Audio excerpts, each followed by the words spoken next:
avec un retour sur le premier match avec entre le Thunder d'Oklahoma City et le Heat de Miami. Donc une très belle victoire d'Oklahoma City 105 à 94 avec une domination qui ne souffre d'aucune contestation. Et pourtant le Heat a eu sa chance dans ce match, puisque si on fait une analyse technique, une analyse tactique de ce match, en fait on se rend bien compte qu'Oklahoma City est rentré avec un petit peu de pression, hein, dans ce match, et qu'en fait ils ont eu vraiment du mal toute la première mi-temps. Ils ont eu pas mal, ils ont couru au score après toute la première mi-temps après le Heat. Et le Heat, au contraire, fort de son expérience en finale de la saison passée face au Heat, face aux Mavericks, et ben lui est rentré de la meilleure des manières, hein, dans ce match, et notamment avec une tactique très très simple, mais qui a fonctionné. Voilà, c'est celle en fait de LeBron James et Dwayne Wade qui n'ont pas arrêté de pénétrer, et ensuite de ressortir des bons ballons quand la défense se refermait sur Sean Battier en début de match et Mario Chalmers, donc qui ont pas mal dégainé à 3 points avec de la réussite, et ce qui les a tout de suite mis devant, sachant que forcément il y a eu pas mal de mal à défendre, hein, pour Oklahoma City dans un premier temps. Et puis au fur et à mesure, Oklahoma City est revenu, notamment en fin de première mi-temps, hein, pour ceux qui ont vu le match.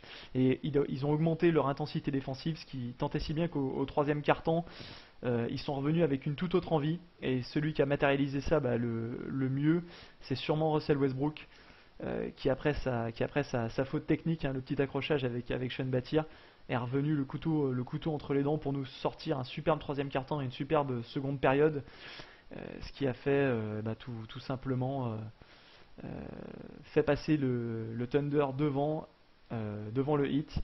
Et Miami n'a jamais su en fait répondre à ça, à cette intensité défensive du Thunder d'Oklahoma City. Voilà un petit peu pour le résumé du match. On passe un petit peu sur le quatrième quart-temps, où là ça a été le show Kevin Durant, 17 points au quatrième quart-temps, et puis personne du côté du Heat qui a pu l'arrêter. Donc LeBron James n'a pas pris le parti de défendre sur Kevin Durant dans le quatrième quart-temps. On lui a collé Sean Battier la plupart du temps. Il y a un moment Dwayne Wade qui à 9 minutes de la fin a essayé de s'y coller, il a pris un panier sur la tête. Alors qu'il y a eu tout le contraire, on s'est adapté tactiquement du côté d'Oklahoma City avec Scott Brooks, qui a réussi à mettre Thabo Sefolosha sur LeBron James, et ça a plutôt pas mal marché, notamment avec l'aide défensive de Nick Collison en plus, ce qui fait que James a eu beaucoup de mal à pénétrer, et que Miami est devenu une équipe de jump shooter, ce qui a été le cas notamment de Dwayne Wade, avec très peu de réussite finalement, puisque je rappelle les stats de Dwayne Wade: 19 points mais seulement à 7 sur 19, donc il a pris autant de shoots qu'il a mis de points, 8 passes décisives, 4 rebonds. Voilà, donc je vais revenir un petit peu sur la perf de LeBron James, puisque c'est peut-être son meilleur match en finale, si on prend ses finales de 2007 et de 2011. Sa ligne de statistiques pour lui: 30 points, 9 rebonds, 4 passes à 11 sur 24, ce qui est pas vilain du tout, hein, pour un match de finale NBA. Voilà, mais le problème c'est qu'il n'y a pas eu assez de soutien pour le Heat de Miami. Voilà, donc il y a Tiken qui me dit une stat de Skip Bayless: 2 sur 12 pour LeBron en dehors de la peinture. J'avais pas celle-ci, donc c'est toujours bon de le rappeler. Voilà, donc oui, pour moi LeBron James qui fait clairement son meilleur match en finale NBA, mais qui a été délaissé un peu par Dwayne Wade, par Chris Bosh. Donc Chris Bosh qui a jamais mis un pied dans la raquette. On sent que depuis sa blessure, c'est plus le même joueur. Il n'y a aucune présence intérieure pour le Heat de Miami, et ce qui pose un gros souci d'équilibre du jeu entre les intérieurs et les extérieurs. Tous les points viennent de l'extérieur. Voilà, tout simplement. Ouais, donc on me dit que oui, 0 sur 2 pour Durant, quand LeBron James le garde. Clairement, c'est l'un des ajustements qui doit être fait lors du deuxième match. J'y reviendrai dans une rubrique dans les perspectives et les ajustements sur la suite de la série. Voilà, donc après cette petite analyse du match, hein, de manière assez succincte, j'ai envie de dire, je rentre dans plusieurs catégories, hein, vous allez voir un petit peu comment j'ai organisé ça. Donc la catégorie MVP du match. pour moi, le MVP, c'est clairement Kevin Durant. On aurait pu mettre Russell Westbrook, mais au vu de sa première période, où je crois qu'il est à 3 sur 10 au tir, et où il a eu quand même pas mal de matchs à rentrer dedans, sûrement un peu l'émotion, la pression, c'est Kevin Durant hein, qui a porté l'équipe au premier quart-temps, vraiment au début, qui les a maintenus à flot, et surtout au dernier quart-temps avec ses 17 points où il a été clairement inarrêtable. Donc je rappelle les stats de Durant, 36 points, 12 sur 20 au tir, donc 4 sur 8 à 3 points. Donc ce qui est vraiment très très bon. Donc il a vraiment parachevé le travail, le bon travail notamment de Russell Westbrook en deuxième période. Euh, En deuxième période, puisque Russell Westbrook est passé très proche du triple-double, 27 points, 11 passes décisives, 8 rebonds pour Russell Westbrook. Et surtout, la stat pour lui, euh, c'est seulement ses 2 pertes de balles. On a beaucoup stigmatisé Russell Westbrook pour ses pertes de balles, notamment avant les playoffs. Depuis les playoffs, ça va beaucoup mieux. On voit que dans chaque série, il progresse dans ses choix. Et seulement 2 pertes de balles, voilà, hein. C'est quand même très très bon pour lui. Donc on aurait pu le mettre co-MVP du match. Pour moi, c'est quand même Kevin Durant qui fait la différence dans le quatrième quart-temps, mais sans Russell Westbrook, on peut quand même quasiment les mettre co-MVP du match. Voilà. Et clairement, Russell Westbrook, hein, j'y reviens, mais qui prend, je pense, toute la mesure du match à partir du moment où il prend cette faute technique, euh, cette faute technique avec Sean Batir, voilà. C'est pour moi le tournant de son match là-dessus, sur Russell Westbrook. Ensuite, je vais vous parler du Factor X du match. Le Factor X, pour moi, ils sont deux, et c'est les deux défenseurs du Thunder, à savoir Thabo Sefolosha, et pour une fois, pas, tout simplement pas Serge Ibaka, et plutôt Nick Collison, tout simplement pour la défense sur LeBron James au quatrième quart-temps de la part de Thabo Sefolosha, avec une prestation vraiment convaincante, et toujours Nick Collison en Factor X, et qui est venu aider tout de suite et qui a fait que James est devenu plus un jump shooter et Dwayne Wade également dans le quatrième quart-temps. Le Heat a eu beaucoup de mal à marquer des points dans la raquette et ça c'est grâce à ces deux défenseurs. Vraiment, pour moi c'est eux qui font basculer le match de par leur défense. On a vu qu'ils ont coupé les lignes de passe et puis les stats de Collison, 8 points, 10 rebonds. Voilà, on aurait pu mettre aussi comme Factor X tout simplement seulement les deux turnovers de Russell Westbrook. Voilà, mais pour moi c'est plutôt Thabo Sefolosha et Nick Collison en Factor X de ce premier match. Ensuite, je voulais parler d'une stat particulière du match avec un éclairage particulier. Donc, on a déjà parlé des balles perdues de Westbrook, je ne vais pas y revenir. Pour moi, la stat qui fait aussi toute la différence entre. Ah, on me dit que ça a figé. C'est Raptors qui me dit que ça a figé. Je vais essayer de relancer. Allez, écoutez, je m'y remets. J'espère que c'est bon pour tout le monde. Donc, j'ai terminé donc le Factor X du match où on a parlé de Nick Collison et de Thabo Sefolosha. Et je vais partir sur les stats du match avec un éclairage particulier. Donc on pourrait reparler des 17 points de Kevin Durant dans le quatrième quart-temps ou des 2 balles perdues de Russell Westbrook sur l'ensemble du match. La stat pour moi qui est importante, c'est qu'il y a une équipe qui a pu développer son jeu rapide, c'est le Thunder. Ah, vous n'avez pas entendu le Factor X, Raptors me dit. Alors je reprends sur le Factor X. Peut-être. Donc pour moi, le Factor X du match, ils sont deux. C'est la combinaison de la défense de Thabo Sefolosha sur LeBron James dans le quatrième quart-temps. Et avec sa prestation convaincante, il l'a toujours gêné sur les lignes de passe. Alors Jack me dit qu'on l'a entendu, donc je reviens rapidement. Pour moi, les Factor X, Thabo Sefolosha et Nick Collison. Voilà. Si Jack me dit que c'est bon, j'essaierai, hein, de toute manière j'enregistre l'émission, j'essaierai de la remettre voilà, j'essaierai de la remettre ensuite sur le forum. Donc je repars sur la stat du match. Donc comme je disais, il y a une équipe qui a développé son jeu rapide et l'autre qui n'a pas su le faire. Et, et c'est le Thunder qui a réussi le mieux dans cet exercice. Et la stat qui fait très mal, c'est 24 à 4 sur les points en transition ou contre-attaque pour Oklahoma City face au Heat de Miami. Quand on sait que c'est deux équipes qui aiment courir, ça fait quand même une grosse différence au final. Et c'est pas étonnant que le Thunder ait gagné ce match euh, avec, cette différence. Voilà. On va passer maintenant sur les perspectives et les ajustements pour la suite de la série. Et bien tout simplement, déjà pour moi il va falloir pour Miami faire débuter Chris Bosh, le remettre dans le 5 de départ puisqu'il n'est pas du tout habitué à son rôle de sixième homme, clairement. Donc on a vu qu'il avait vraiment du mal. 2 et Free le dit, c'est d'arrêter de switcher sur les écrans. Je l'avais noté aussi hein, sur mon analyse.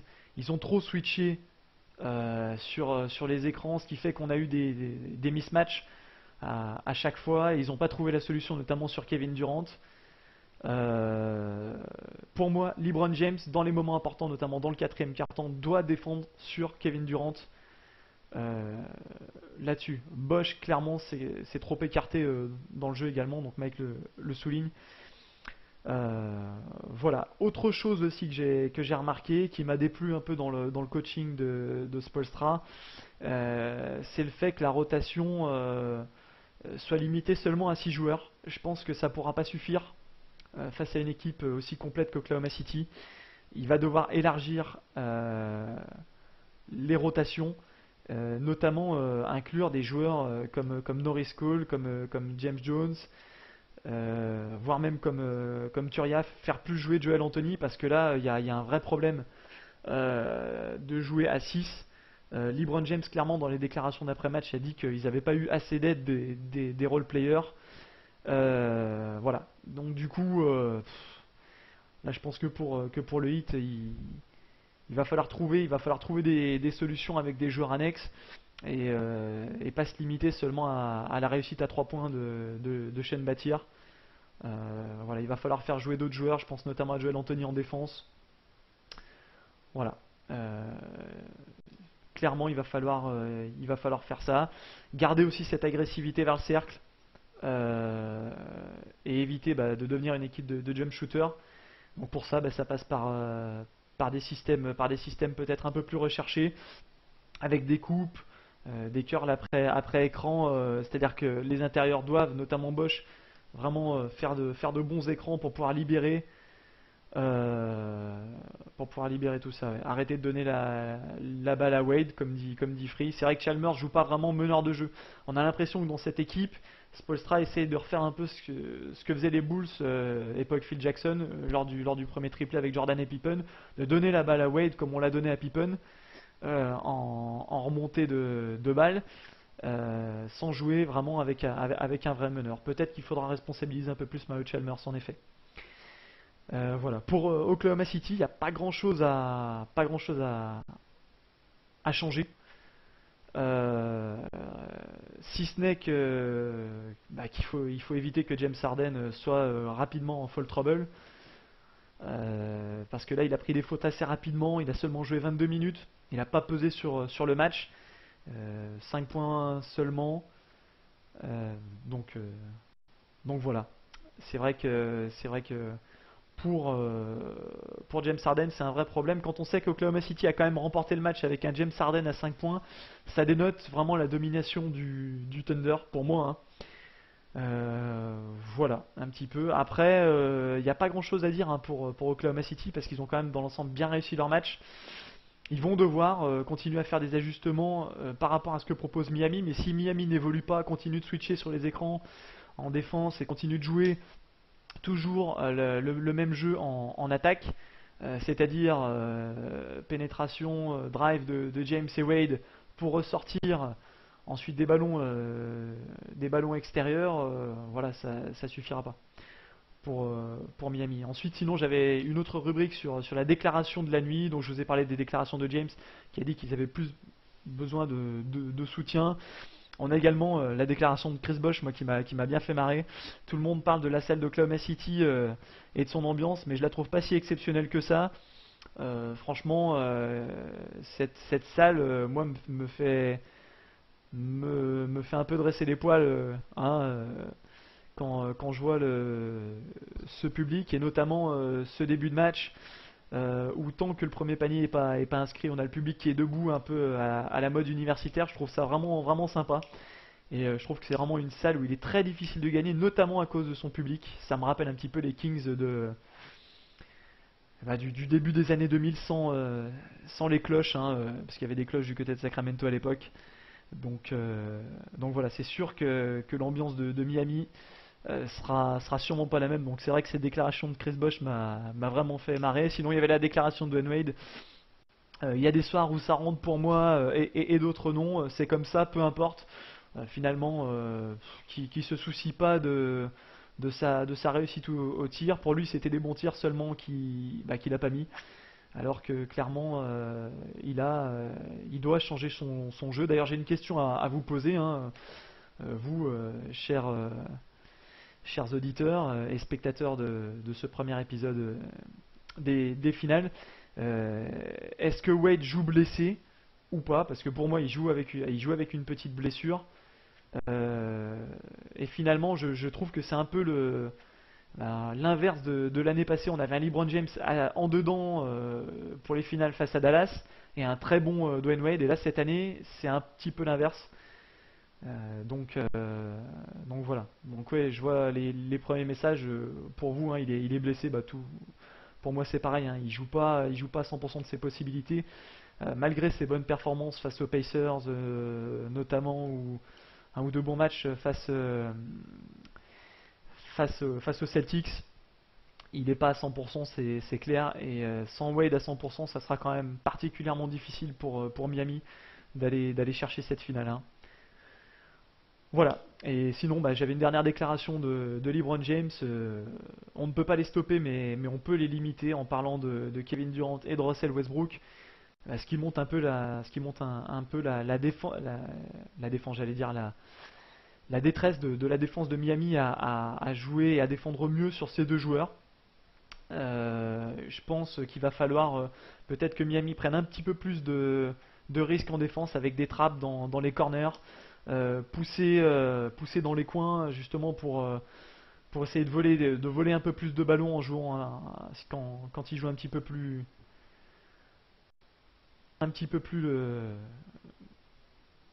voilà, j'ai perdu mes mots, mais pour pouvoir voler plus de ballons, voilà.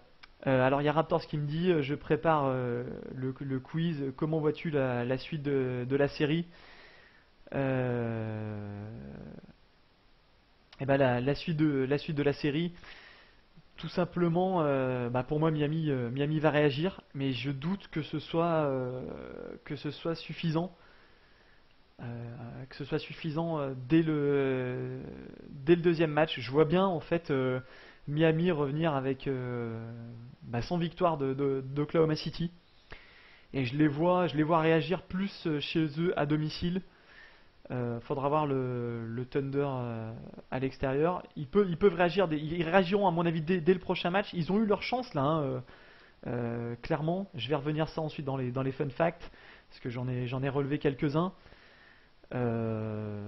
Mais je pense que de toute manière Oklahoma City sera préparé et je sais pas pourquoi je les vois pas gagner le deuxième match. Peut me planter, hein. Bon, on n'est pas devin, hein, mais bon, voilà, je les vois plutôt réagir chez eux, gagner 2 matchs sur 3 à domicile à Miami, renvoyer la série à Oklahoma City et finalement chuter au 6ème match, puisque moi je vois la série s'arrêter en 6 matchs. Voilà. Maintenant, j'en ai terminé avec les déclarations de la nuit. J'aimerais qu'on revienne un petit peu sur quelques fun facts, comme peut le faire Coach Kira, tout simplement dans ses recaps de début de semaine. Donc moi j'en ai relevé plusieurs.